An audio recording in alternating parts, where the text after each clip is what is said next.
அனைவருக்கும் வணக்கம். 12 ராசிக்கு ஐப்பசி மாதம் மாத பலன் எப்படி உள்ளது என்பதை தெரிந்து கொள்வோம்.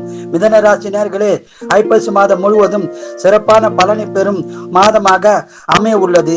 குடும்ப ஒற்றுமை சிறப்பாக இருக்கும். குடும்பத்தில் சுபகாரியங்கள் நடக்கும். குடும்பத்தில் உறவினர்களால் பிரச்சனை உருவாக வாய்ப்புள்ளது. அதனால் உறவினரிடம் ஜாக்கிரதையாகவும் கவனமாகவும் இருக்கவும். வீடு, நிலம், வண்டி வாங்கும் யோகம் உள்ளது. சொந்த தொழிலில் மேன்மை உண்டாகி லாபம் கிடைக்கும். வியாபாரிகளுக்கு அதிக லாபம் உண்டாகும்.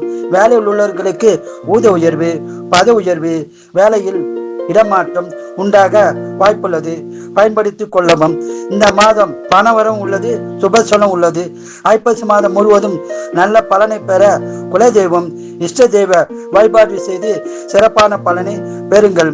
வாழ்க வளமுடன், நீங்கள் நலமுடன். கடகராசி நேயர்களே, ஐப்பசி மாதம் முழுவதும் நல்ல பலனை பெறும் மாதமாக அமைய உள்ளது. குடும்ப ஒற்றுமை சிறப்பாக இருக்கும். குடும்பத்தில் சுப காரியங்கள் நடக்க வாய்ப்புள்ளது. நிலம், வீடு, வண்டி வாங்கும் யோகம் உள்ளது. வியாபாரிகளுக்கு அதிக லாபம் கிடைக்கும். சொந்த தொழிலில் ஏற்றம் உண்டாகி லாபம் பெருகும். ஆன்லைனில் மட்டும் பரிவர்த்தனை செய்ய வேண்டாம். ஆன்லைனில் பரிவர்த்தனை செய்தால் நஷ்டம் உண்டாக வாய்ப்புள்ளது. ஜாகிரதையாகவும் கவனமாகவும் இருக்கும். சுபசலம் உள்ளது, பணவரம் உள்ளது. நீங்கள் இம்மாதம் முழுவதும் சிறப்பான பலனை பெற குலதெய்வம், இஷ்ட தெய்வ வழிபாடு செய்து அதிக பலனை பெறுங்கள். வாழ்க வளமுடன், நீங்கள் நலமுடன்.